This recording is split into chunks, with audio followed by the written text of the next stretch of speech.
All right, we're continuing to search for luggage locks that seem to have eluded us. Twice.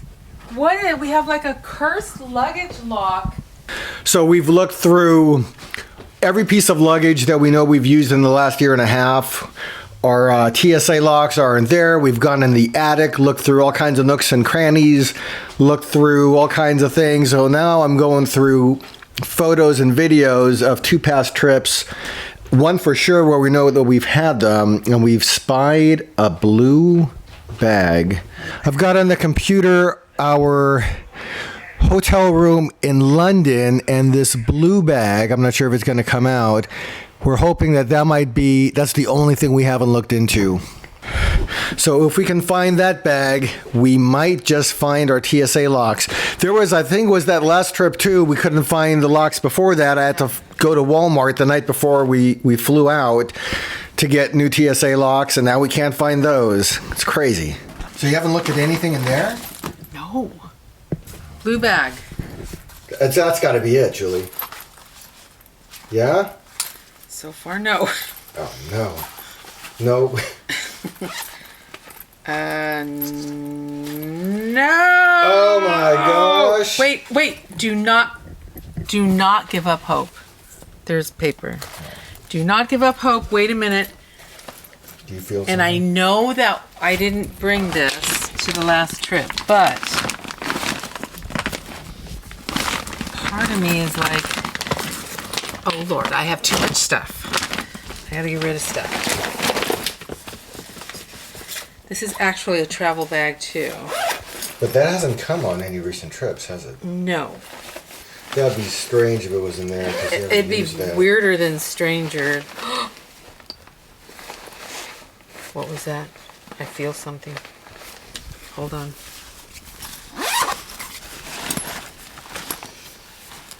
Oh, it's a pens. There's pens. There's a lot of pockets in here, people.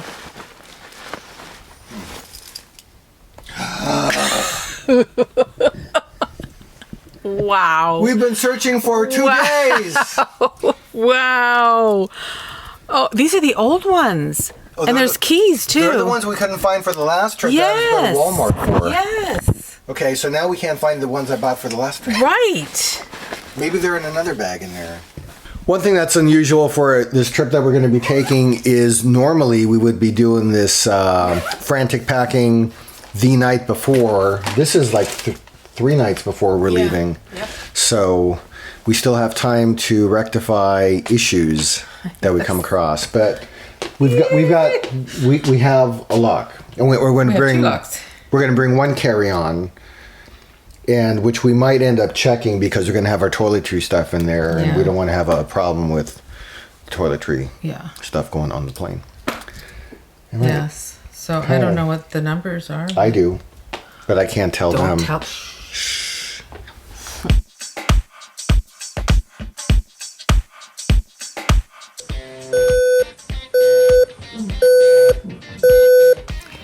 It's an early morning. The bags are packed. We're up. I usually don't sleep well when I know I've got to wake up super early. The alarm clock went off just before 4 a.m. But we are going to be heading out shortly for a weekend quick turnaround from the Los Angeles airport to Salt Lake City, Utah. This is the weekend for a hockey adventure. So looking forward to this one.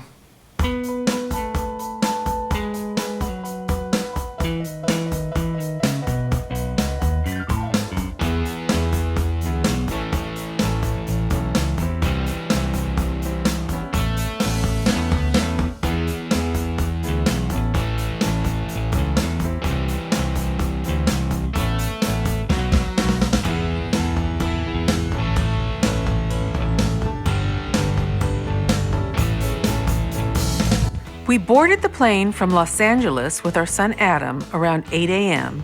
and landed in Salt Lake City, Utah before noon. After the easiest process ever to get a rental car, thank you, Dollar Rental Cars, we headed into Salt Lake City for a late breakfast at the Park Cafe.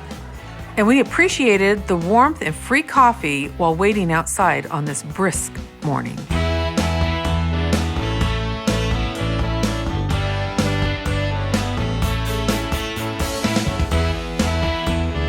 As our hockey game was the next day, we booked a tour of the High West Distillery in nearby Wanship, Utah, as our main activity on a Saturday afternoon. So we're in the shuttle to get to the High West Distillery. So when you get here, there's a parking lot at the bottom.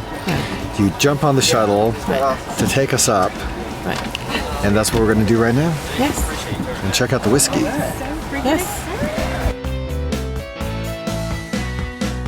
The High West Distillery location in Wanship, Utah is about 45 minutes east of Salt Lake City. And we're here for a distillery tour and, of course, to taste some whiskey. Okay, what are we starting with, Julie, here? Starting with hot cocoa with whiskey in it. Good. Smells great. High West Distillery was founded in 2006 by David Perkins and his wife Jane. David, a former biochemist, was inspired to open his own distillery after seeing the parallels between the fermentation and distilling process and his own work in biochemistry during a trip to a whiskey distillery in Kentucky. Making whiskey is really a simple recipe. It basically starts out as beer before it gets routed through the stills to make the water of life. And it helps to have a facility like this. We love an immersive tour where you can touch and taste the process. Here, we were introduced to the star of the show, Agnes. Yep, that's the large copper still right there. We enjoyed the tour at High West Distillery. It was an informative, behind-the-scenes experience into the world of whiskey making. There is an art involved in the grain-to-glass process, and the tour gave us a deeper appreciation for the artistry behind every bottle. And no distillery tour is complete without a stop at the gift shop. Here's a fun fact. Utah played a pivotal role in American history by casting the deciding vote that ended Prohibition in 1933, restoring the nation's legal right to enjoy spirits. Thank you, Utah. After a great factory tour, we were led upstairs to the Whiskey Library. Now, this is a library.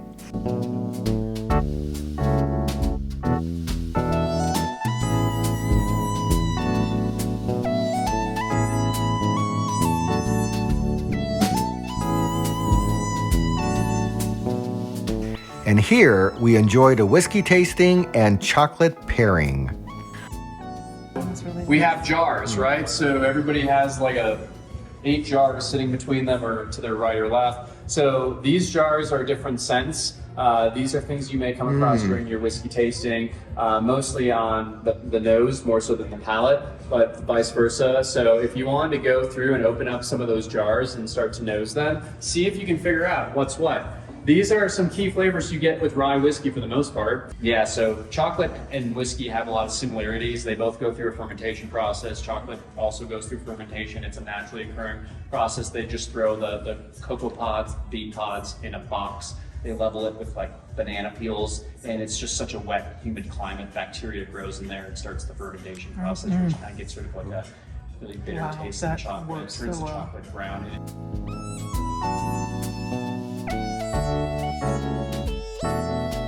Very pretty.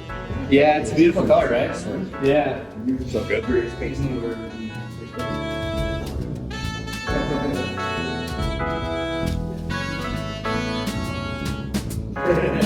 So you're gonna get some sweetness, some spice, and then a little bit of that really nice peaty, smoky, kind of briny, leathery, tobacco-y flavor profile from the blend. And we've paired that with the s'mores bar. Come on, campfire and s'mores, let's go. The graham cracker and the s'mores bar with the peatiness of the campfire are freaking awesome. It was one of my first High West whiskeys I ever tried, and I was like, whoa, this is freaking cool. There's a lot going on. Yeah. I like it in the wintertime. All right, Adam, Yes. what was your favorite? The high country or the prisoner's share? Okay, very, very different, I thought. They are very different. Yeah. Yeah. But I like both of them. Yeah. Really? I think I'm gonna vote, my vote is prisoner share. Hold on, Julie. And Miss Julie. Oh, I think I like the hard. It's hard. Yeah. They can all, they can all be your favorite. Yeah, I know. Sometimes it's like, where am I? What time of the year is it? Who am I Midwinter? playing with? Good winner. There's a time and a place for all of them, right? Yeah. How about the chocolate? What was my favorite? Yeah. The raspberry one. That was the most awesome chocolate. Yeah. They sell those in our general store too. Yeah. They also, the chocolate factory's down in Beaver, and they sell them in Park City. I think some grocery stores sell Richmond now. On Sunday morning, we attended Mass at the Cathedral of the Madeleine. Its beauty and its artwork were stunningly amazing. During Mass, the beauty of the pipe organ filled the church. It was a wonderful sound to take in.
We met up with my brother, who lives just north of Salt Lake City, to tour downtown before our hockey game.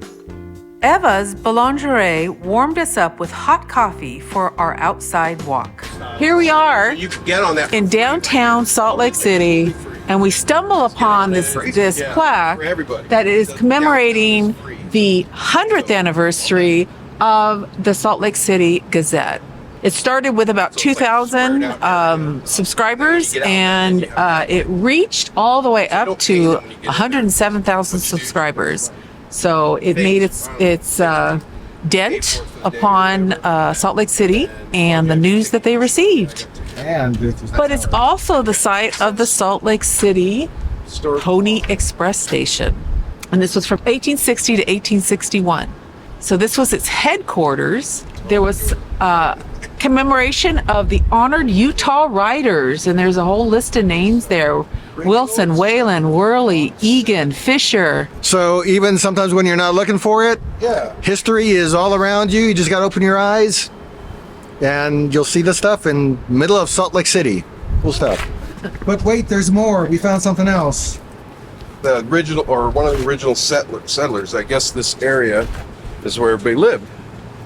And they got the names. 1847 to 1848. They had it all signed out, like here's the block 69, block 70, and this is how they did it. And this is the name of the families. And these are the families that lived here. These aren't Nixon, stores. Brown, Snyder, Moliner. Moses, Whitaker. We didn't know the story behind this statue. Julie's brother found the answer. Vasilios Priskos was born in a small village named Kamertsa on the island of Greece. This guy was born in 64. Yeah, born in Greece. It was Priskos, prominent real estate developer and community builder in Salt Lake City.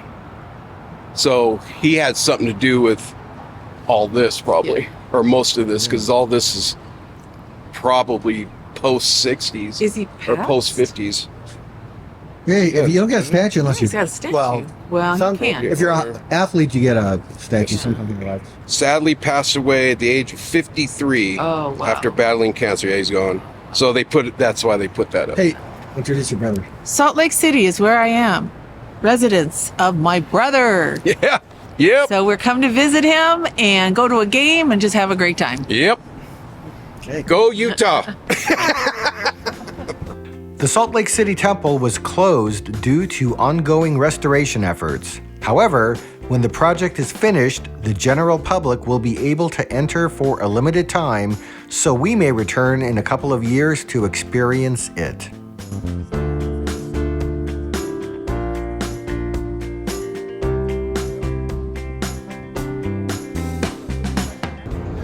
So one of the places that's on the list of things to do in Salt Lake City is the City Creek Mall area. We are here on a Sunday. It's after noon, 12 noon, and the place looks like a ghost town. So we're assuming that with Sunday regulations here in the city, a lot of businesses aren't open on Sunday. We have found numerous coffee shops closed, numerous restaurants closed. Walking by a Mexican place here, looks like it's closed. So coming to City Creek, probably other than Sunday, is recommended the way it's looking today. But anyways, we have been here before on a Saturday. This place was jumping, very popular, kind of mallish area, shopping, food, coffee, and it's right in downtown Salt Lake City. Hello. What's going on? We're at a mall on Sunday in Salt Lake City, and there is not one store open. Most of the businesses are closed, even the fooderies. Even Closed. Even Macy's. That's crazy to me. Julie was gonna buy a pair of sweats, but Macy's apparently isn't gonna get that sale because rule number one of business is the doors got to be open so the customer can buy. So it's interesting how every city has its own vibe. We've been to game days before in places like Florida where 2 to 3 hours before the hockey puck drops on the ice, all the bars within walking distance of the arena packed to the brim, standing room only to get your beer before the game. Same thing we've experienced in other cities too.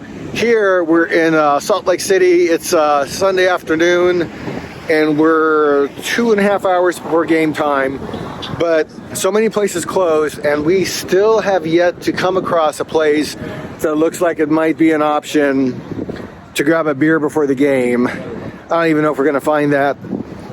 It's not mandatory, but it makes the game day experience fun when you don't have your car available for a tailgating experience.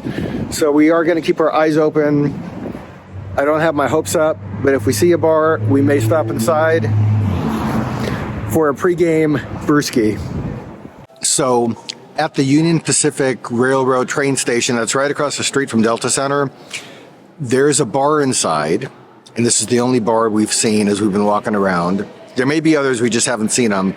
So it looks like you may be able to get a drink here. It looks like a bar. It looks like people drinking wine, but there's only 5 people at the bar. It's not a very game day type of vibe. It's a Sunday afternoon. Looks like a business meeting type of vibe, but that doesn't need to stop you. So anyways, if you want a drink, if you want a glass of wine, I suspect they have beer. You might try the railroad station. But in the meantime, it's okay. I'm still working on my coffee from Eva's Bakery, Coffee Olay. So this has got to go first.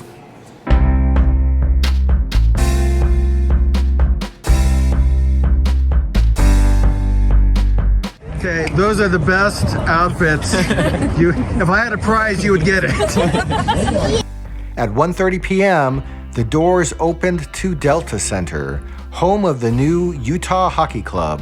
Inside, we go with our first stop to get our hockey puck souvenirs. 9 down so far, 24 more to collect after this trip. We were surprised that so many establishments near the arena were closed before the game. We were even more stunned to see a food vendor shut down during the game. So Santorini's got our lunch money.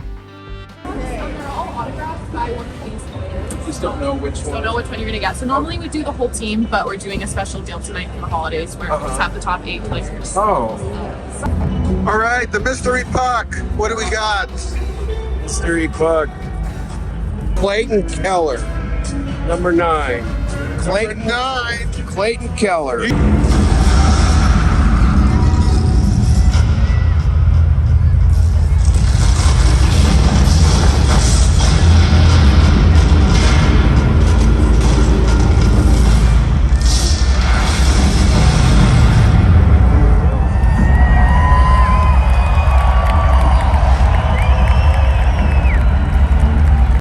Our Anaheim Ducks have had a rough few years. They call it rebuilding. But we're loyal fans and root for the Ducks of Anaheim through thick or thin. These hockey fans seem to be practicing for the beer-chugging championship. We found ourselves down 4-1 in this game. We thought Utah had the best of us, but hope is a wonderful thing. A few goals went our way, and before you knew it, the game was tied 4-4, taking us into overtime. And then a shootout in which the Anaheim Ducks scored the winning goal.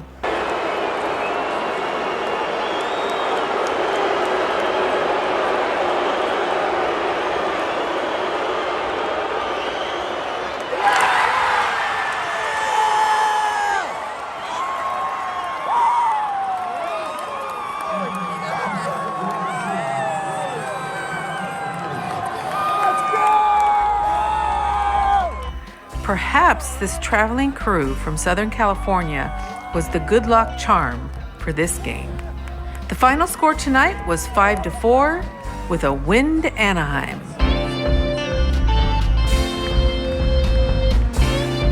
All right, so weekend's almost done. We're at the airport, and the Ducks won 5-4. What do you think of the hockey day? Oh, it was fantastic. First of all, the Ducks won. But secondly, it was a beautiful day in Salt Lake City. I got to spend time with my brother. It was just, I like Salt Lake City. Mm-hmm. It's a very nice town. Very quiet, but especially for a Sunday. But And especially with the few hours before game time, Yeah. really quiet. really quiet. Hard to find a place to have a pre-game meal, drink, etc. Right. Yeah. What do you think about the arena? The arena, well, let's just say the arena was not built for a hockey team. So there are certain disadvantages when you're sitting and where you're sitting that don't allow you to see partially parts of the ice. Yeah, so we were in the upper deck for this game because that's all I was able to get for tickets. We were like in the 9th row, and we were kind of around like a corner area. And so if you know, like the way the hockey rink is laid out, where you've got the circles by the net, at least a quarter of the circle we couldn't see. Yeah. From there to the edge of the ice. The GoPro just went dead. Hopefully we didn't lose what we just recorded. We'll find out when we get home. But we were talking about the arena and just how steep it is, and it's not conducive to hockey. No. So it'll be interesting to see in the years following if they end up building an arena that's more conducive to watching a hockey game, no matter where you sit. Yeah, there's a lot of moving parts with this Utah hockey team right now. Yeah. So we'll see what happens. Yeah. But the other thing that surprised me about the people in Utah at this arena is, my gosh, can they drink the beer? Love their beer. Yes, Love it. they're beer professionals. Yes. Yes, they are. And apparently, when the Utah hockey team played their first game here, I think we heard that the stadium, the arena, set a record for the amount of beer sold in that Delta arena. Yep. So that tells you something about hockey fans. Yeah. Yeah. So this was arena number 9 for us. Mm-hmm. And typically what happens is in July is when the schedules come out for the following season. So that's when we'll look to see what next season's road opportunities are for us. We usually try to do like one road trip a year. Mm-hmm. This year was Salt Lake City. We were going to actually go next week to Winnipeg and Edmonton, but Adam's schedule didn't work out for that. Right. So Adam is part of this team here, this hockey team. So yeah.